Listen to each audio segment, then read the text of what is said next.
In this episode, we combine super speed with super weird, exposing 5 ridiculous rides that look crazy and move frighteningly fast. We've got off-road and outlandish. Going through the desert at 120 miles an hour is sketchy.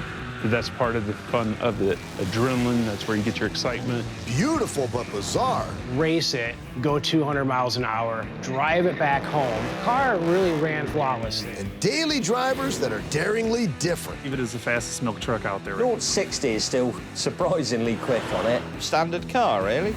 When you think of speed, you're definitely not thinking of these remarkable rides.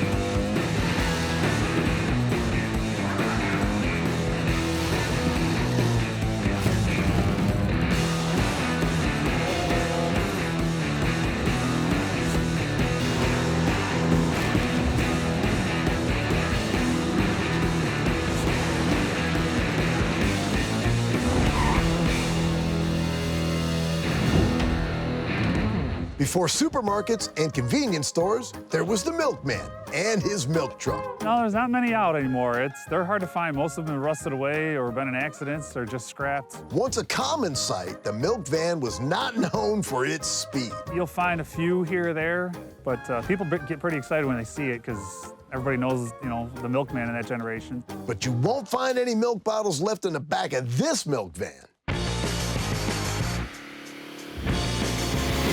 Yeah, you could call it a dragster or a street rod, essentially, and I believe it is the fastest milk truck out there right now. This is the 1963 Milk Van Dragster. I've always been interested in vehicles since I was a kid. My dad got me into it. Yeah, my dad and I have built a handful. Probably this is our 6th project that we've built together. We had gone and watched an event called Hot Rod Drag Week, and that style of racing is a very unique style car. Lots of Camaros, Mustangs, you know, your typical race cars. And me and my dad had talked about building a vehicle to compete in that. And didn't really know what we wanted, didn't know what we were looking for, just kind of talked about it. And then we were at a local swap meet and seen the picture of this milk truck. And we kind of looked at each other like, yeah, this might be a really cool vehicle to do for that. Found out it was actually from Chatfield Dairy in Seymour, Connecticut, is where it originally delivered it. And then we got a local and brought it home and started working on it. Putting odd engines in odd vehicles is essentially what we've gotten into and enjoy doing. 6 years ago, Nick Cryer and his dad Mark and Uncle Bill decided to embark on a new project with the most unlikely of vehicles, a milk truck. The father and son duo had previous experience with customizing rides and had a vision of speed for this old delivery truck. Over the course of 4 years, the truck went through a mass of modifications and upgrades, eventually resulting in a daily dairy driver that can top 114 miles an hour. We brought the truck home, we separated the body and the rolling chassis, put that to the scrapyard and started from scratch. Picked out the engine we wanted. We found the front half of a frame of an actual 95 Chevy pickup truck, so we could use the suspension on that. And then from there, we built the back half, the whole chassis in the back we built from scratch, just regular rectangle tubing, put the rear end in and made everything work and built it new underneath that existing body so it looked and appeared factory from the outside. Mainly the outside shell is really all that's left from its original setup. Man, is this milk truck mighty. On the outside of the truck, we have Billet Specialties wheels and tires all the way around with Mickey Thompson Sportsman and ET slicks on the back. And then Fender exit exhaust on both sides of the truck with Dynamax mufflers in line. As you can see, the truck is from Chatfield Dairy. We left everything, the patina, the way we found it. Even the driver's name's still on the front of it. It says Howie right there. The outside may look original, but the engine is anything but standard. 496 big block Chevy twin turbo engine. These are the twin turbos. Up here is the Holly Sniper, the EFI fuel injection system. Although built for speed, this truck is still tasteful. Then we get into the interior. Put all hardwood floors in. It's acacia hardwood out of a house remodel we did right before this project. It has a B&M shifter in it, a Grant steering wheel, autometer gauges up on the dash. The seats are out of a Dodge Caravan that we found in the scrapyard. We made a stereo that bolted underneath the back seat. It's got a 10-inch sub underneath there, so we can run GPS and have music going down the road as well. The best thing about this mad milk truck is all in the delivery. Truck drive is really smooth, actually. Went 114 miles an hour at the race. I was afraid the glass was going to come in. Milk trucks aren't designed to go over 100 miles an hour, you know, in their original state. That thing came factory with 107 horsepower in it. You definitely ain't flagging down this dairy deliverer. Everybody loves it. The older generation loves it because they've seen the milk truck driving around and delivering milk. To see it in hot rod form, it makes a lot of people happy. It's been a lot of fun. This milk van hasn't finished its round just yet. Nick has got some big plans. And we keep adding more, and then there's more changes coming to it. It's an addiction. I want to keep going. I want to go back to the track anytime we can and keep making passes in it. It is the only one. It's the only one that's drag racing. Probably the only milk truck in the world that'll pull wheelies. From a marvelous milk machine to a weird work of art. If you're serious about speed, you've got to test your car at the Bonneville Salt Flats in Utah. People have been setting world records here since the 1930s.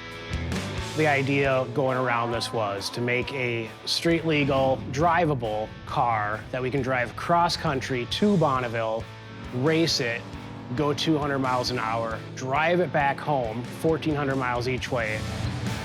This is not your usual speed machine, man. It's a 1960 Plymouth station wagon.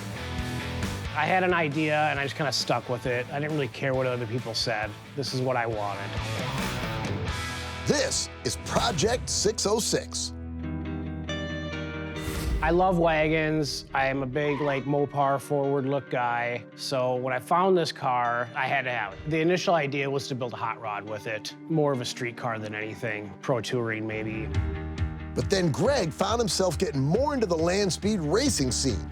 Once that happened, the idea of this car just started to evolve. We kind of put together a whole build plan and started from there. If you're a land speed racer, you know that you want your car heavy, at least out at Bonneville. There's no carbon fiber, there's no fiberglass. The intention was to create a heavy car, and you need that for traction. Greg grew up in a car-crazy family. He was driving his first ride at the age of 8. Although Project 606 is Greg's baby, he considers the car a team effort, with work put in by all the guys in his shop. To get this beauty race ready for its very first trip to Bonneville, it took 2.5 years. We did quite a bit of alterations up here in the grille and in the bumper. We've got the old school front-end dragster air scoop. We've got our forge line wheels. These are the street wheels. We also have a set of race wheels and race tires, and they are completely custom built to wrap around and give enough clearance for our giant Brembo brakes. You're gonna notice that all the glass on this thing is Lexan. There's no actual glass. This is a very forward look type windshield where it has this bubble here, and it also wraps around. This is now a 2-door, but it was originally a 4-door car. The 2-door is about 8 inches longer, but that meant this whole area here, we had to hand form and kind of graft it into the original rear quarter panel. The top has been chopped 3 inches. All the pillars had to be redone. The color on the car, it's a one-off color. When you get this car in different lights, it's constantly changing color. But sometimes it's got a gold look, sometimes it's super green, sometimes it's gray. On the inside, our transmission, clutch, and bell housing, that's all exposed. Each lever is for its own gear. This car is all steel, and this whole front clip here is removable. Now you can see the power plant. This is a 528 cubic inch Hemi. It runs off 92 octane pump gas. Greg, you have got this station wagon rocking. We went out to Bonneville with the idea of just test and tune, get some seat time in it, maybe work out some bugs if we have to. I was hoping just to make it down the track a couple of times. The car really ran flawlessly. We didn't have hardly any issues. We ended up making a total of 4 runs. First run we made was like 125 miles an hour and just kind of slowly built it up from there. The last run, it ran 160 miles an hour. I held it at that speed for about a half mile, and then I pulled the chutes and got out of it. Dude, that sounds like a blast. The feedback was amazing. Most people don't know what it is or what the intent is. They're not really sure what to say. You'll see a lot of cars at a car show that are really nice, but most of them are not functional. To actually have a car that works and does what it's supposed to do is a huge achievement in itself. From a perfect Plymouth to a mad truck that's mega. When it comes to motor racing, things don't get any dirtier than this. The mud can be as deep as 4 foot deep, and you hit the gas pedal. The adrenaline rush is like no other. It's better than any drug. Welcome to the wild world of mud bogging, where wheels come large and engines come loud. Watching some of these guys, couldn't stand standing on the sidelines any longer. I wanted to have my own truck, and that sort of is where this build started from. This is the SICK 50 Mega Truck.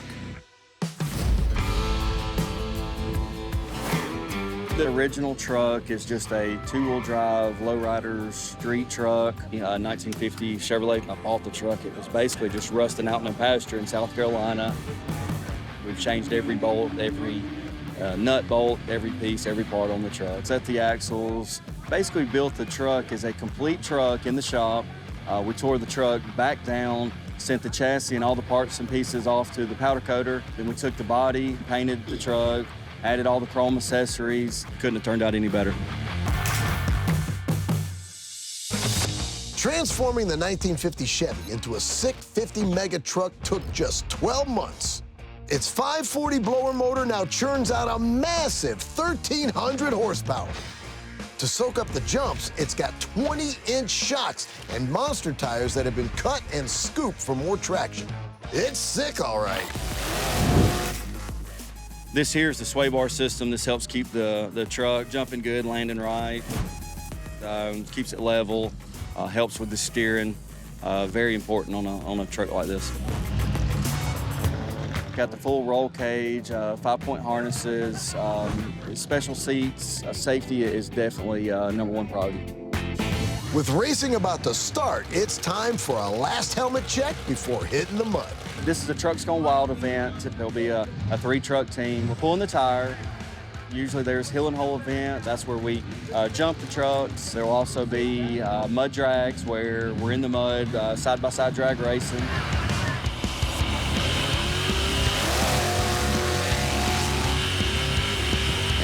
When we were at West Georgia Mud Park a couple of weeks ago, they were just out playing around, and they had done a jump. And when he landed on 2 wheels.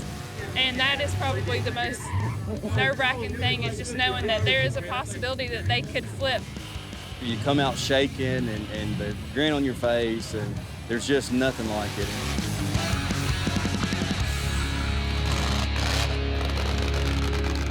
That's a great day overall. It was an awesome run. The teammates did great. It was perfect.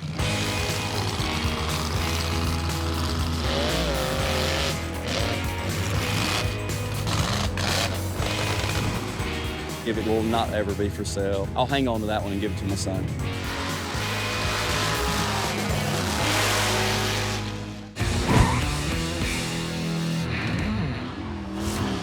There's nothing we like more on this show than a super fast ride. And they don't get much more ultimate than this. Yeah, it's a garden shed that can do over 100 miles an hour. It's not very aerodynamic. 0 to 60 is still surprisingly quick on it. Yeah, it looks wrong, but that's kind of the intention. This is the world's fastest shed. I got into the racing events, the top speed events, and I travel all over the country racing it. Kevin broke his own world record last year when he achieved a top speed of over 106 miles an hour.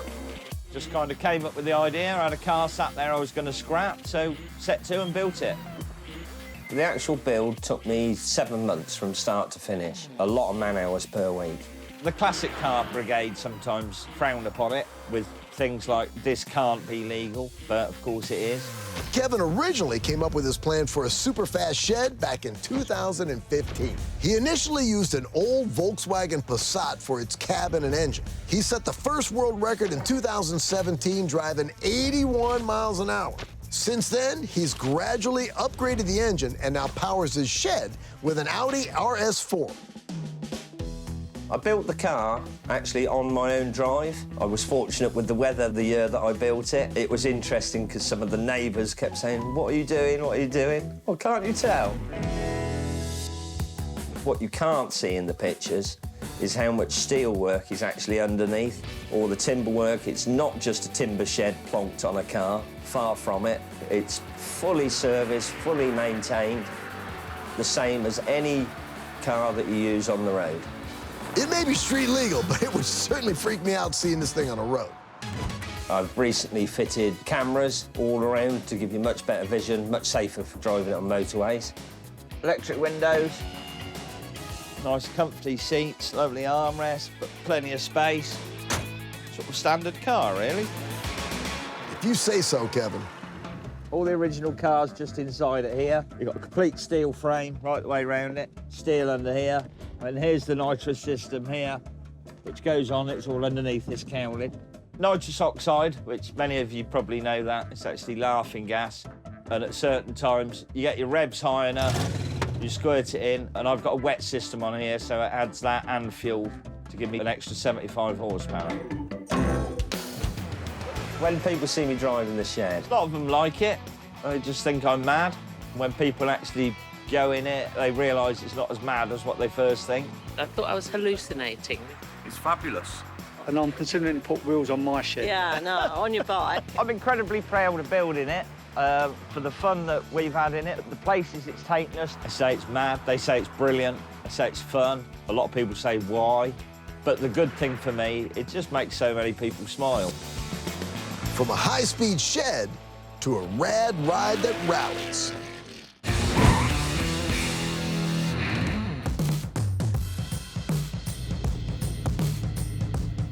100% road legal, this next ride is best known for being one of the most aggressive off-roaders out there. The car was built to drive very fast. That's where it's happy, and that's where it wants to be. You just have to be willing to be there with it. You really need to exit the highway and head into the dunes to get the best out of this one. Going through the desert at 120 miles an hour is sketchy. But that's part of the fun of it. That's where you get your adrenaline, that's where you get your excitement. This is the Rally Fighter.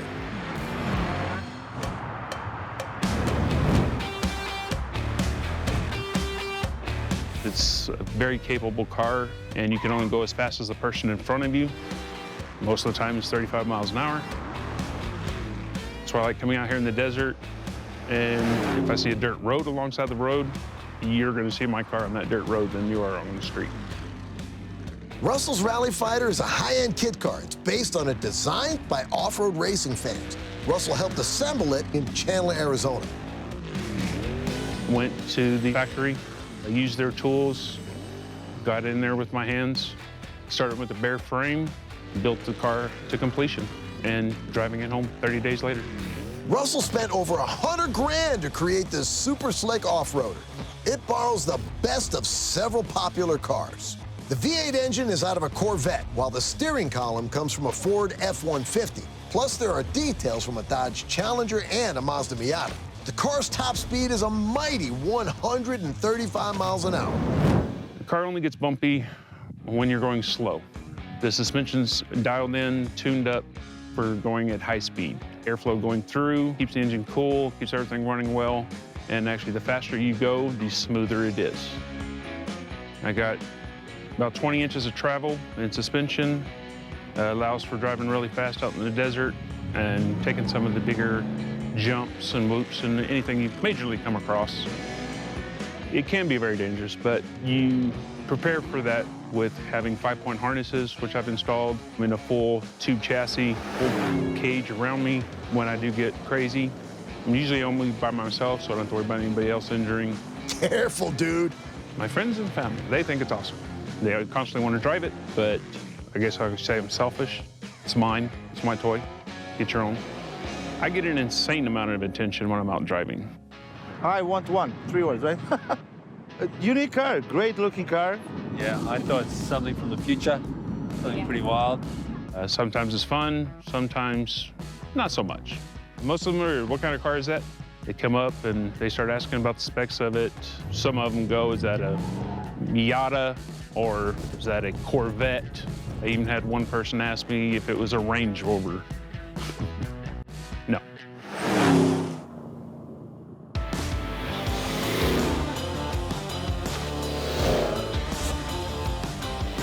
You gotta love a crazy fast ride. Especially when it takes you by surprise.